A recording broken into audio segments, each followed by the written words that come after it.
Hello, welcome back. If we haven't met, my name is Teacher Audrey. Today I decided to talk to you outside of the online classroom about props and decluttering and what do we really need in our VIPKid classrooms or in any online classroom. I know I used to get sucked in and felt like I needed to buy everything for every lesson and have each prop extremely cool and just buying into that lie, almost like sometimes that we fall in that trap with our kids, like they have to have all the new and the now to be happy and to have the best, and really that's not reality.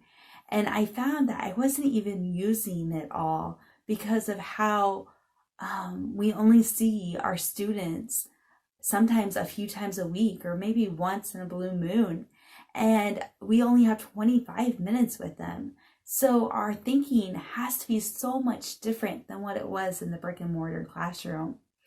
So I set out about 6 months ago on a journey to declutter my classroom and figure out what I absolutely needed in my classroom to make it the best learning environment that I could. And so I created a mission statement to be an online teacher with less stuff. And so I'm going to today share with you some tips and thoughts about how to go about the decluttering journey. And it is going to be so much worth your time. And if you feel overwhelmed, know that that's normal, but don't let the overwhelmness stop you.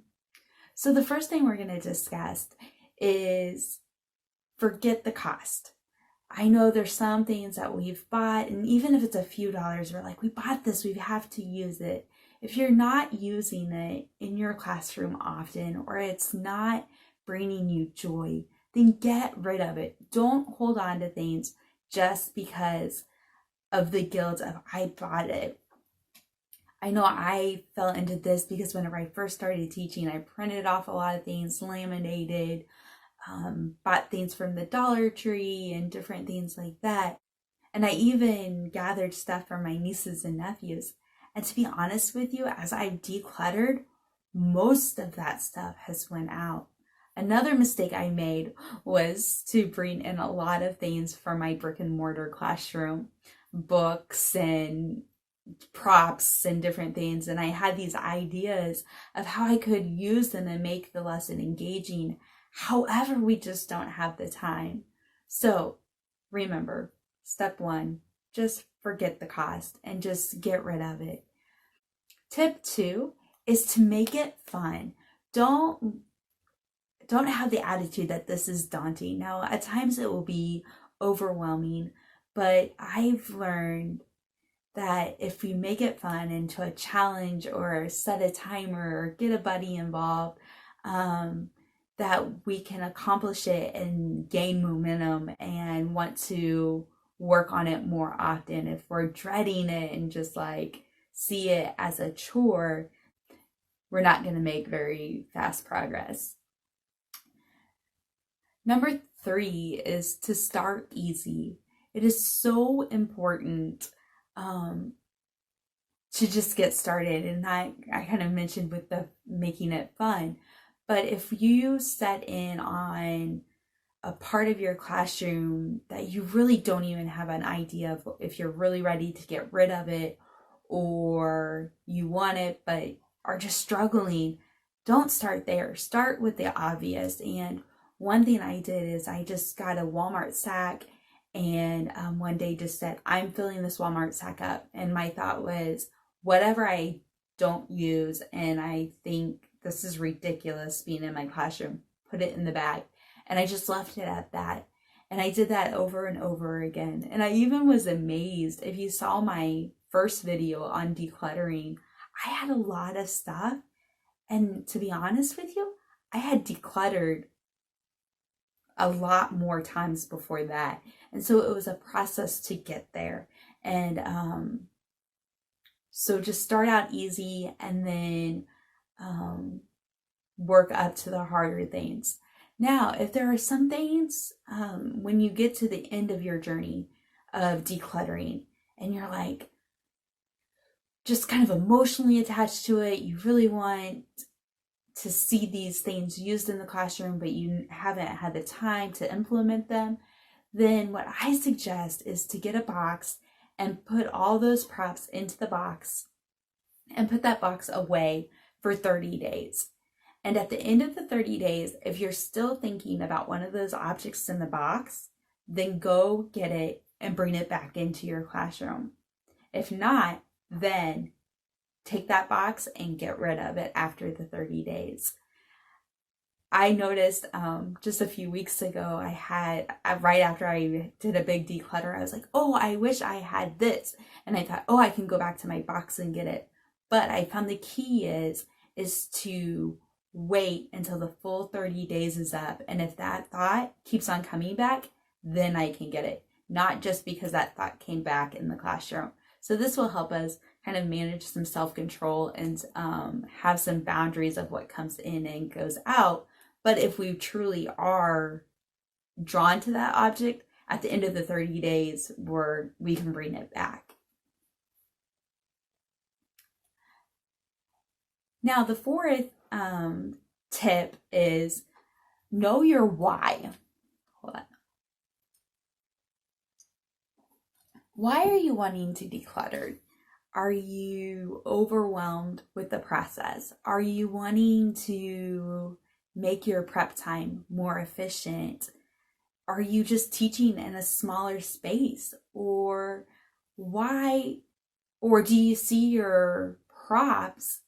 Do you see that your props are actually hindering your teaching style and teaching ability to be the best teacher possible? Because reality is we can have too many props and we can cause our students to not progress as fast because of too much stimulation. So that's a thing to think about in making your decisions.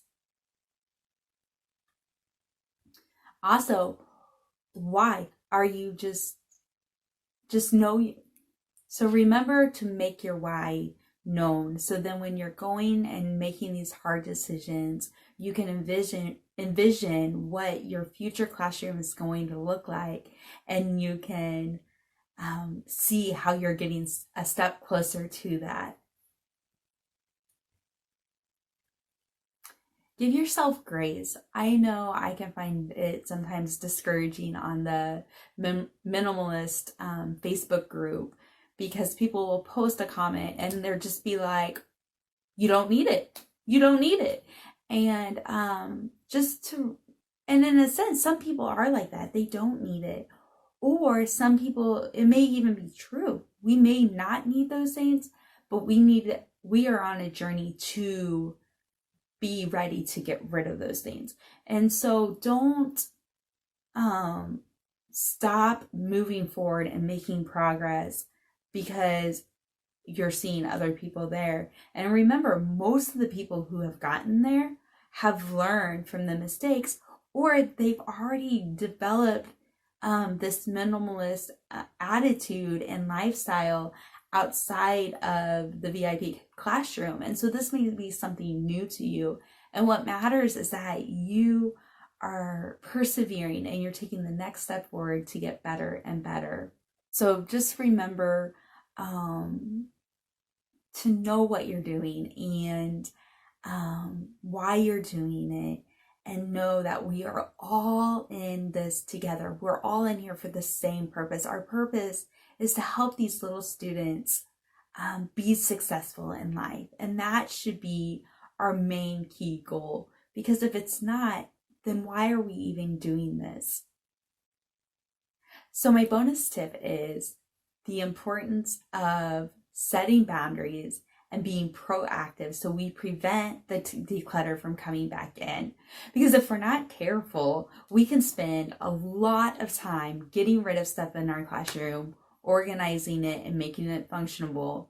But if we haven't set boundaries and preventative measures, our classrooms are going to end up just like they were. And so set up some rules for yourself of what can come in the classroom. Give yourself challenges of not bringing anything in for this amount of time, and do checks throughout each month. Like, is there something that needs to go? Is there something I need to bring back? What do I need to change? Another thought is, if you bring something in, then get rid of another prop. Think, what can go? If I bring this in, something has to go. And that will keep things more manageable. I really hope these tips and thoughts help you just kind of prepare in going back into your classroom and working on getting it to a point where you can breathe again, or that you can meet your why and be motivated to create an area that can do that. And I know you can do it. If you have any questions or need just a cheerleader, a support, leave a comment in the comments, email me. I would be happy to help you and encourage you, because I know sometimes we just need keep at it, or you're doing a good job. And we are doing a good job as long as we are taking the next step, that we're doing something to get towards that goal. Because if we just sit there wishful thinking, then that's pointless. So thank you for watching this. It was so great to have you. If you like this video, give it a thumbs up and please subscribe to my channel. I'm so happy to have met you and look forward to seeing you next time. Bye.